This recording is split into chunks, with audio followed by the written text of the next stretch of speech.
53-year-old East Canton, I believe, man by the name of Frank Tyson was involved or allegedly involved in a car crash. Police responded. Tyson was found in a bar, like close to the crash site. I guess he was like, you know, go take the edge off or whatever. And police were directed into the bar. Apparently they walk in and a lady working at the bar was like, you need to get him the fuck out of here. Now, little background about Tyson. He had like just been released. So, I mean, he's already had his stint. He did his time. He's had his experience with the police. Things escalate in the bar. He ends up being handcuffed, laid face down, prostrate. Body cam show, once again, this man screaming, I cannot breathe, roll me over. The same stuff that we've seen time and time again. Long story short, he dies. One of the main issues with this, though, is there's yet another probe being opened into policing tactics and use of force. The other probe that's being opened, once again, this is not the first time we've seen this, is who is on the force and who responded. Now, the body cam showed one officer in particular chuckling and saying to the effect of, I always wanted to be in a bar fight. You know, I hope this counts. Joking as a man is laying there dying, handcuffed. Well, this was after he was unresponsive when he said that? I'll have to watch the footage. I'm not sure if he was already unresponsive, but it was said while they were still standing over this man. And he was screaming things like, they're trying to kill me. You know, he actually told them to call the sheriff. This man, because he knew what was getting ready to happen, he was like, I can't trust these motherfuckers. Call the sheriff instead. Yeah. So he asked for more police to come police the police. And he still ended up deceased after being restrained yet again, knee on back.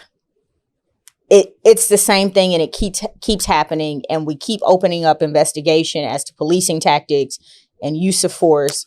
But what we fail, it's that same shit we talked about last week, where it's like we don't get to the root of the issue. We fail to look at the hearts and the minds of the people who we are sending out there to respond to these types of situations. I don't give a damn if I have a baton and a gun and a taser on my hip.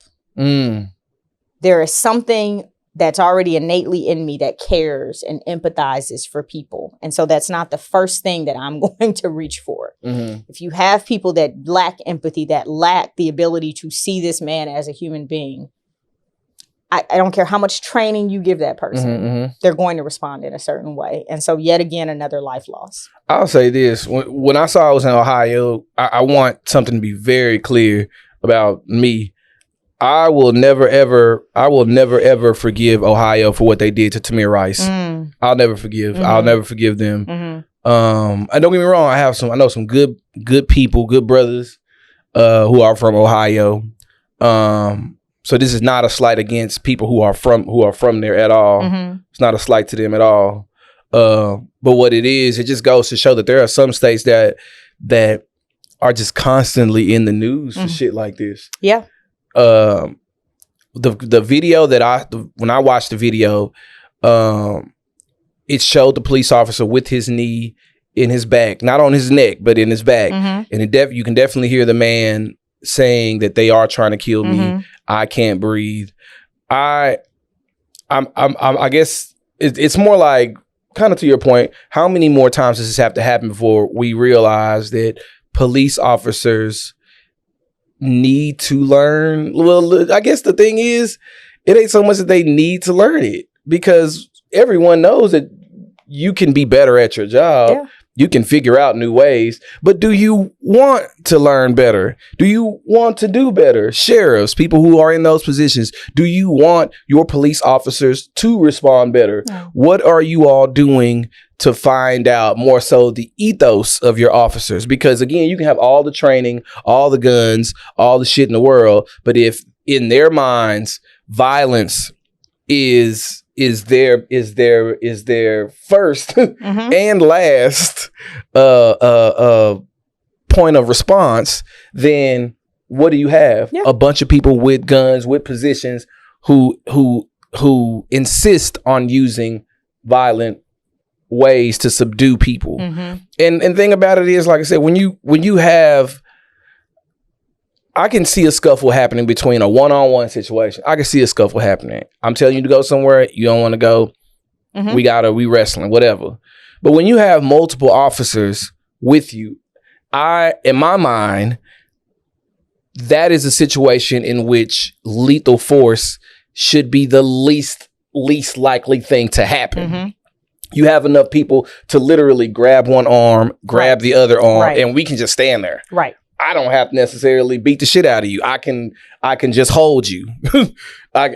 Yeah. It's adult man strength. So I think the funny thing is, in today's episode, we're going to talk more about police brutality with college students. We're going to talk about that later. Right. But RIP to that brother. He's now with the ancestors. I hope that his family gets everything that they need. And I hope that those officers get everything they deserve as a result of this. Yeah. Because it never should end violently. It never should end with death. Let's be clear. It should never ever end with death. Police interactions, I think that's our overall thing. Police interactions should never end with death.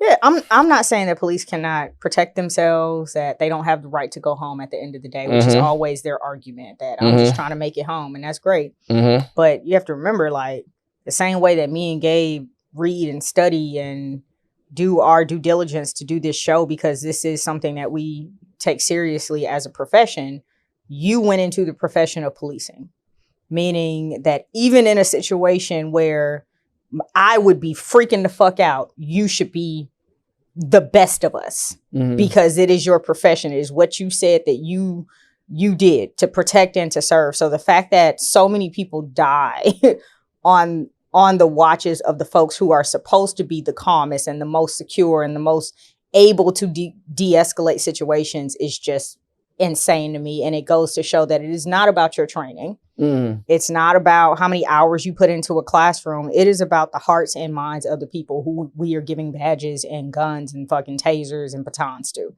That's and it. we got to address that shit. That's it. Because it's just going to keep happening.